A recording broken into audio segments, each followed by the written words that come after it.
Está no ar o Viver Plenamente de hoje e sabe o que a gente vai falar sobre viver plenamente depois de uma história de superação. Eu tenho comigo hoje o Jorge Luiz Martins. Ele nasceu no dia 12 de agosto de 57, aqui em Novo Hamburgo. E ele se criou, com a ajuda da avó, mas também teve uma passagem com uma história bastante triste, mas de superação também. Ele se criou aqui pelas ruas de Novo Hamburgo e Porto Alegre e ele vai contar para nós uma partezinha dessa história que vai virar um curta-metragem e vai lançar agora para 2025. Seja bem-vindo, Jorge Luiz Martins. Já quis te trazer várias vezes aqui, mas ele tem uma agenda muito ocupada. É difícil de conseguir agenda com ele, mas ele é uma pessoa maravilhosa e eu me emociono com as histórias que ele tem para compartilhar conosco. Ele tem mais 8 livros aí escritos, dá palestras, é técnico em transação imobiliária, tem formação na área de pedagogia, está fazendo pós-graduação aí. Tenho 3 já. Na área cultural.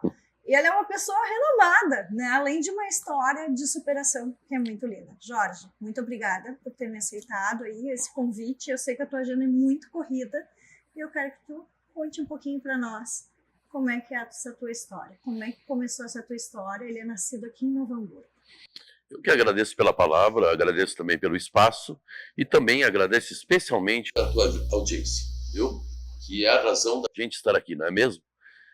Eu estou sempre correndo, realmente, mas eu não poderia me furtar de estar aqui, tá, no teu programa. Eu nunca deixo de ir a programa nenhum, portanto que eu me desloquei de Porto Alegre para vir aqui, porque eu admiro muito o teu trabalho, e acho que é muito importante essas informações. E principalmente quando a gente fala de vida, de biografia, não é mesmo? De histórias de vida. A minha história começou aqui em Novo Hamburgo, eu sou hamburguense, e vivi aqui até os 12 anos de idade, 12 anos e meio. Eu fui criado pela minha avó, a minha mãe andava pelas ruas, tinha problemas mentais, e o meu pai era presidiário. Então, praticamente, eu não tive um lar completo, uma estrutura completa, familiar, nem muito menos infância. E na época que a minha mãe estava em período de gestação, eu nasci de 7 meses, ela já dizia que ia me abandonar. Que o pai não queria e ela ia abandonar também. E um certo dia ela compareceu num casebre que a minha avó morava, aqui nos Eucaliptos, que agora é Morro do Papagaio, E a minha avó morava de favor ali num barraco, não tinha luz nem nada, e a minha mãe apareceu lá, sentindo fortes dores. E a minha avó percebeu que ela ia ganhar aquela criança e saiu à procura de uma parteira. Aquela criança tá aqui. Aquele milagre. E ela saiu atrás de uma parteira que ela conhecia, a parteira atendeu a minha avó era muito devota, e ela fez o parto da minha mãe. E quando ela fez o parto, ela olhou para minha avó se chamava Elvira, ela olhou e disse: a senhora reza, dona Elvira, só um milagre. E o milagre está aqui, não é mesmo? E bota milagre nisso, porque já fez várias histórias aqui para inspirar outras pessoas também.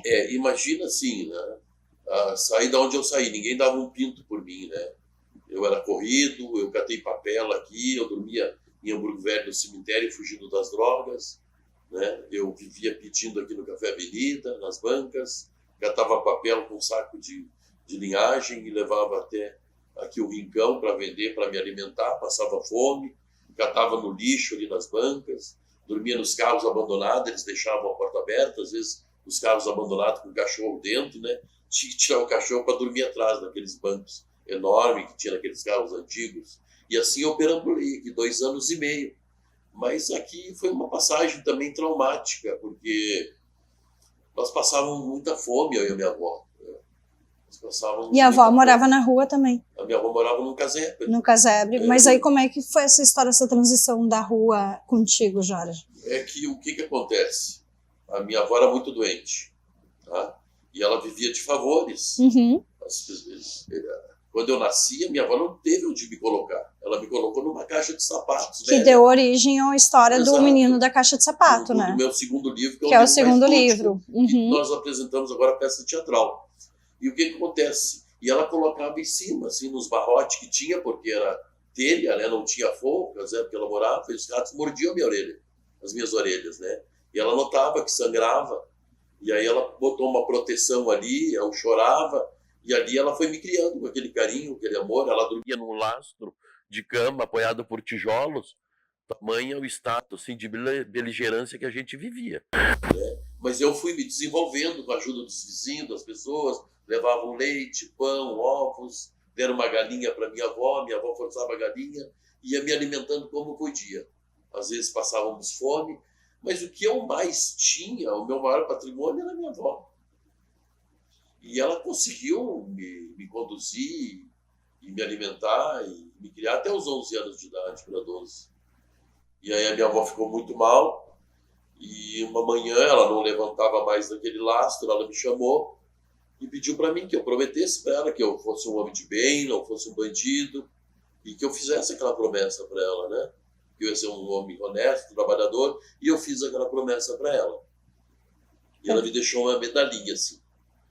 Tem até hoje. E aquela noite a minha avó partiu. Foi ali que começou uma nova fase da minha vida, né? Porque apareceu um tio que eu tinha e eu disse para ele, deixa eu morar aqui, eu ficar nesse casebre, eu dormi de noite, né?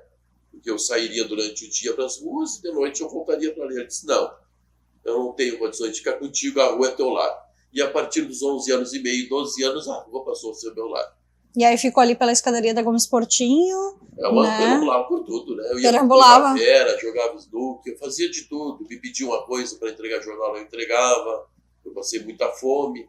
Uma das coisas que me marcou, tinha uma rodoviária aqui, Rio Branco. Sim, a rodoviária antiga, que a gente chama até hoje. Tinha um senhor ali, eu estava com muita fome. Foi uma manhã que eu acordei, eles tinham me lavado com uma vassoura ali na praça, porque eu cheirava mal, cheio de piolho no cabelo comprido, então eles pegavam uma vassoura, às vezes me lavavam. E eu vim nessa rodoviária ali, não queria que eu chegasse muito no balcão, e vi que tinha um homem comendo pastel. E eu disse, me dá um pedaço desse pastel. E ele olhou para mim e disse, eu dou para um cachorro e não dou para ti. E aquilo ali foi uma das coisas que marcou na minha vida, né? Muitas coisas marcaram na minha vida. Das passagens, assim. Mas uma das coisas importantes foi que eu não fiquei traumatizado, né? Aquilo serviu de impulso para mim. Todas mesmo as coisas difíceis foram coisas que você foi superando já. De resiliência, de edificação, vendo a minha mãe andando pelas ruas, não tinha mais a minha avó. Meu maior patrimônio é a minha avó, não queria perder minha avó, né? Então, eu só tinha Deus. Quando eu subia naquela escada da Gomes Portinho, e agora nós vamos apresentar esse docudrama, né? Eu fazia meus pedidos para Deus, que um dia aquilo ali ia passar e que eu ia realizar meu sonho, seria alguém na vida. E graças a Deus, eu acho que é uma missão que eu tenho aqui, né? Me tornei escritor, não sei se foi por acaso ou um potencial que eu acabei desenvolvendo, eu sempre digo para meus alunos. Jorge, como é que tu conseguiu seguir estudando? Isso é uma curiosidade que geralmente as pessoas têm, né? Como é que uma pessoa que está numa situação de rua conseguiu ser encaminhada de tal forma e ter buscado toda essa formação? É o seguinte, o maior presente que eu poderia dar para minha avó, e o maior presente que Deus podia ter dado para minha avó na época, era me matricular numa escola. Mas ela tinha muita dificuldade, ela tentou várias vezes me matricular, não conseguiu. Até que um dia, ela me levou numa escola, no Guarani, e conseguiu me matricular. Eu não queria ir, eu botava os pés no chão, me arrastava para não ir, eu tinha vergonha. Mas eu vi que estava acontecendo uma coisa na escola, e eu resolvi ficar ali esperando a minha avó. E a minha avó saiu muito feliz lá de dentro. Eu acho que foi o maior presente que minha avó recebeu. Ela conseguiu me matricular. E por que eu resolvi ficar? Eu resolvi ficar porque eu vi que estavam servindo merenda, que naquela época era pão de milho com banha.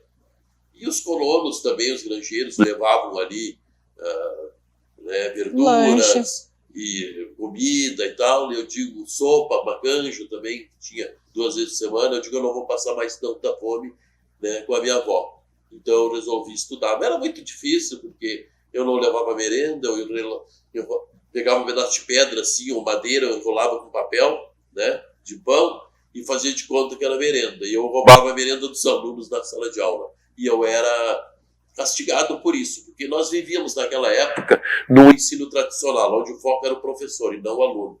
Ao contrário de hoje, né, onde o foco é o aluno. E eu ficava de castigo, eles me batiam, porque eu tentava roubar a merenda, eu tinha fome. Até que um dia eles não aguentaram mais, porque eu usava resto de lápis, de borracha que os outros não queriam mais, caderno eu não tinha, eles pediam todos os dias para minha avó, mandava um bilhete, eu não entregava, quando eu entregava minha avó não podia comprar, eu vivia de favores. E chegou um certo dia que eles disseram que eu me expulsavam.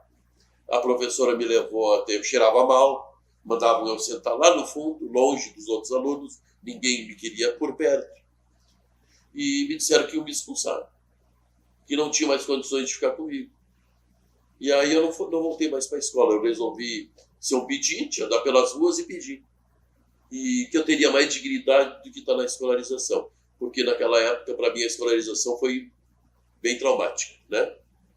E eu resolvi estudar depois de muitos anos, que eu sentia a necessidade, e eu era o único filho, nós éramos 3 filhos, eu era o mais moço, e eu era o único filho que talvez tivesse uma formação, se eu seguisse... Potencial para seguir estudando, porque tinha essa capacidade também. Mas eu não tinha condições, porque tudo que eu fazia era trabalhar para me alimentar.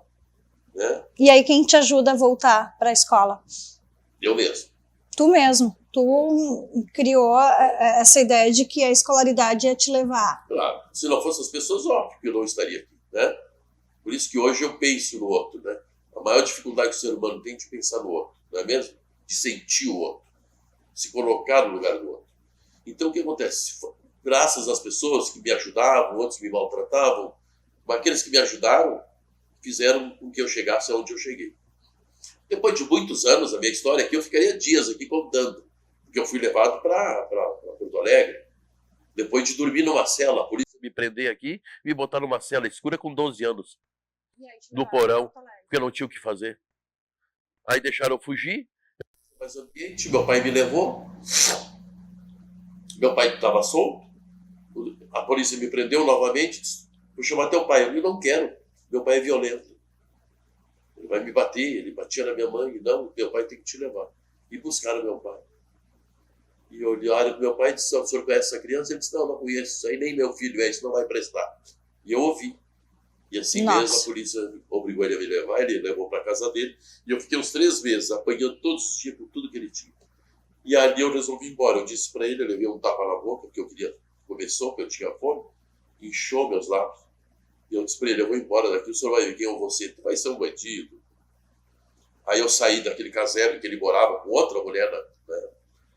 Subi uma clive que tinha, olhei para trás e digo, eu nunca mais vou voltar. E nunca mais voltei. E aí foi quando eu fui parar de novo na Praça 15 aqui. E um cara que pagava às vezes pão com manteiga me viu e disse, não quer trabalho, emprego? Quero, eu vou te levar para Porto Alegre. Mas daí eu tinha que me despedir da minha mãe. Onde é que está minha mãe? Eu descobri que a minha mãe, um homem tinha levado ela lá para perto de Hamburgo Velho, lá perto dos matos, que esse homem tinha levado ela para lá. E eu fui atrás e encontrei minha mãe. Quando encontrei minha mãe, ela olhou e disse, meu filho, o que tu queres aqui? O homem que trouxe a mãe para cá não pode te ver. Se ele te ver, ele vai mandar a mãe embora. Tu sabe que a mãe não pode ficar contigo. O que tu veio fazer? Eu digo, eu vim dizer que eu vou embora para Porto Alegre. Mas, meu filho, o que tu vais fazer em Porto Alegre? Eles vão te matar, tu vai virar um bandido. Não, eles vão me levar para lá. Eles disseram que eu vou trabalhar. E ali eu me despedi da minha mãe. E esse homem me levou para Porto Alegre. Me abandonou na rodoviária, depois fiquei 2 dias na rodoviária. Depois ele me pegou, me levou para a Praça da Alfândega. Foi quando eu descobri que ele tinha me levado para lá para me prostituir. E aí ele arrecadava dinheiro. E aí foi mais 2 anos e meio de sacrifício, né? Quando eu achei que a minha vida ia melhorar, que eu teria, né? Toda aquela esperança de ser alguém um dia, de tirar a minha mãe das ruas, né? Estaria chegando no fim, ao contrário. Seria um recomeço de uma coisa que eu já tinha passado aqui, né? Mas eu acho que Deus ainda não tinha encerrado aqui a minha missão, né? A minha parte de sofrimento, porque, que nem dizia Freud, nenhum homem é 100% bonito sem assimilar uma boa dose de sofrimento. Acabei convivendo mais 2 anos, 2 anos e meio na Praça da Alfândega, prostituta, travesti, mas eu não senti. Eu não senti tênis novo, roupa, comida, dinheiro, não senti nada disso. Que eu tinha meus pensamentos, sabe? Eu tinha minha convicção. Eu tinha um joelho muito forte e eu sabia que um dia eu ia sair daquela situação iria vencer, E ia você conquistar meus tá aqui, objetivos. né? Estou aqui. E esse livro aqui, então, O Meu Nome é Jorge, é o que vai inspirar o teu curta-metragem, que sai agora para O Meu Nome é 2025. Jorge é o primeiro livro, é um livro biográfico. Os livros biográficos hoje são os livros mais vendidos e procurados do mundo, porque falam de vida, não é mesmo? Histórias de vida, né? Ele foi adaptado a um docudrama, que nós vamos apresentar em dezembro, e queremos levar para o Festival de Cinema no próximo ano, né? E dará início também, a partir de janeiro, fevereiro, um longa-metragem de ficção. Então não é só um curta-metragem, ele vai virar um longa-metragem também. Depois desse curta, ele vira um longa-metragem, ficção. O curta, na verdade, é o experimento para depois transformar num longa-metragem. É o início, né? Porque tem muito material. Sim. Tem muito material neste livro e na minha história, até para um longa-metragem, né? Com certeza. A gente quer vender para a Netflix, para a Amazon. Então é apenas o começo. E recentemente eu lancei meu 8º livro, que fui o único escritor que lembrou de homenagear os atingidos pela enchente. Que é o livro, esse livro aqui, que é o livro Poetizando Vivência. Poetizando Vivências. De poesias. Então, o Jorge, ele consegue traduzir mesmo uma situação difícil e de tragédia em literatura e trazer isso de uma forma... É a forma que eu cheguei... Que as pessoas podem conhecer histórias e melhorar muitas vezes a sua qualidade de vida. É a forma que eu... Enxergar também o outro, desenvolver essa capacidade de empatia e entender que nem sempre aquela pessoa que está ali na rua está por culpa dela. Né, Jorge? Todos nós somos responsáveis pelo aquilo que a gente quer. Né? Basta olhar no espelho. Eu botava na minha sala de aula uma caixinha do menino da caixa de sapato com espelho dentro e mandava olhar ali o presente que tinha para ele, que era ele mesmo. Aqui é o Menino da Caixa de Sapatos, né? Que é o livro também. Que é o... Esse livro é um livro que eu ajudei, inclusive, aos flagelados lá, 30 dias, né? A socorrer aqueles que foram atingidos pela enchente. E ele procura, eu acho que todos nós temos uma forma de servir a pátria. Não é mesmo? Cada um de nós tem aqui um objetivo e uma missão aqui para cumprir. Eu procurei personificar este livro, a leitura, né? A vontade através da leitura. Porque todos nós temos uma missão, sabe? Para as pessoas nunca desistirem, tá?